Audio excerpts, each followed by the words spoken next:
So, intro, explain ko tong project na to in Taglish kasi mas mapapaliwanag ko siya ng ganun kesa po pilitin ko na mag pure English, no?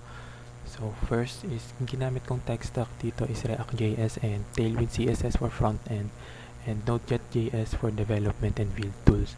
So, dahil nag-Node.js ako, imagine ninyo, wala pa tong mga to. Empty folder siya. Para makapag-create ka nun, need mo mag-open ng terminal, then type mo lang to. So, ang ginamit ko yung with, no? So, hindi ko na siya i-enter dahil nagawa ko na siya. Ito na yun. Papapiliin ka lang dun ng kung anong project name, kung anong framework, kung anong language, and so on. Mag-i-install ka dun, no? So, next sa project structure tayo, mabilisan. So, ito yung mga ayaw mo mapush sa GitHub mo. Lalo na itong .env, itong node modules, malaking file. Itong .env naman is yung mga credential mo, secret key. So, kung titignan nyo, nandito siya, no? Hindi ko na siya i-open kasi nga may mga secret keys dyan. Yung credential. So, sa GitHub, so locally folder, nandyan siya. Pero sa GitHub, wala yan. Pag pinush mo na. Ayan, wala yung env dyan, no? Ayun. Yun, ganun ka siya explain. Yung readme.md naman, ito natutunan ko sa ibang developer din, is yung para sa documentation to. Ito naman siya sa GitHub. Ayan, for documentation. Okay, mabilisan lang tayo dun. Front-end, project structure. Una yung front-end folder na kinreate ko sa Vite. Then, i-run muna pala natin, no? Kailangan ko mag-change directory sa front-end. Kasi doon ako nag-install ng npm node package manager. So, install and edit para maparun ko siya locally. Ayan, npm ramdev. Then, type ko lang dito yung URL na binigay. Ayan na siya, no? So, inspect daw. Network. Reload ko na. Ito yung network, ito yung console, no? So, nag-search ako paano mapakita yung sources, pero wala pong gumawa na yung sabay-sabay sila makita. So, ito na lang po muna. Okay. Then, ito. Dito na tayo. Node modules, no need to open. Install na yan sa Node Package Manager kasama. Public folder. Dito yung resume ko, pakita ko later. RV icon. Ito yung icon na nandito. Ayan yun. Okay. Source folder. Wait lang. Dito muna tayo sa package.json. Dito yung mga dependencies, yung mga in-install ko na need dito. Like, Tailwind CSS, React icons. So, ma-explain ko siya later.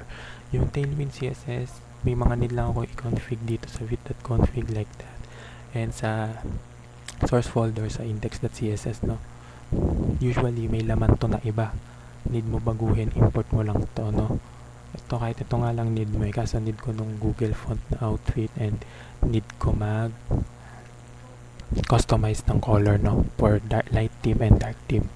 So, yung pag-import naman, di mo siya need nakabisado mo isa-isa, no? May documentation yung Tailwind po para dun. Tailwind with Vite. Yun po yung sinundan ko dun. Okay. Next is dito tayo sa source folder. Okay, may nakalimutan ako explain dito, no? Itong font family. Outfit, lagi niyang, ito yung priority. If hindi available yung outfit, ito yung font, yung pagkakaintindi ko po dun, no? And so, dito tayo sa assets.js, assets folder. Dito, gumawa ko ng JavaScript file na mag-i-import. I-import mo na to isa-isa, then export mo lang siya para hindi ka na paulit-ulit mag-import kada kailangan mo siya. So, natutunan ko lang din po siya sa ibang developer. Yan. So, components. Itong components, ito yung mga reusable components na I think is gagamitin ko siya paulit-ulit per page. Like navbar. So, pakita ko siya. Itong navbar, no? So, per page makikita mo may navbar. May navbar. Meron din footer. Kada page na papakita rin yan. So, ginawa ko siyang component para hindi ko na siya i-code isa-isa. One time ko lang siya i-code. Tawagin ko siya sa page dito. Then, ayun na yun. So, React icons. Yung sabi kong explain ko kanina, no? React icons. Ito yung mga icons na meron GitHub nito eh. Yan. So, ito, hindi mo rin need kabisado lahat to. Kung ano lang yung kailangan mo. Like, for example, itong LU menu or LU menu. Kung need mo yan, click mo lang pag mag-i-import ka, import mo, pag gagamitin mo, tawagin mo. Kailangan parehas yan. Like ito, in-import ko, then ginamit ko siya dito sa baba para sa mobile menu button, yun yung hamburger. So, gumamit akong ternary operator. If true, na open daw, ito. If false, ito. So, pakita ko siya. Nasaan siya dun. Hindi siya kita dito, pero pag small screen size, ayan na siya. Yun. Okay, mabilisan tayo. Next page, per page naman po tayo, no? Hindi ko na-explain to lahat. So, per page. About page dito. Yan. Kagaya kanina yung sa assets, no? Pag kailanganin ko, in-import ko lang siya once, then assets. Assets.rv. Diba? And yung sa ano naman, sa ngayon sa container, page transition muna tayo, no? Components din siya. Ito yung mga animation per page. Simple animation lang. Ayan. Nirap ko lang siya sa loob nun. Then yung team provider, dito sa context, ito dito siya nag-work para sa light and dark mode.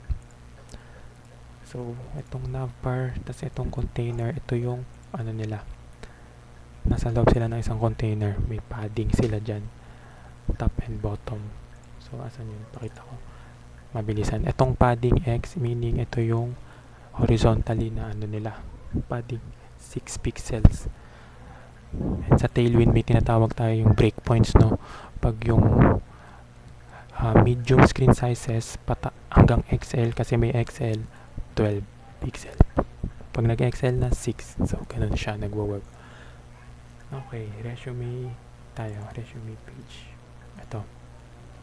Ayan, dito nilagay ko yung resume ko, which is very important.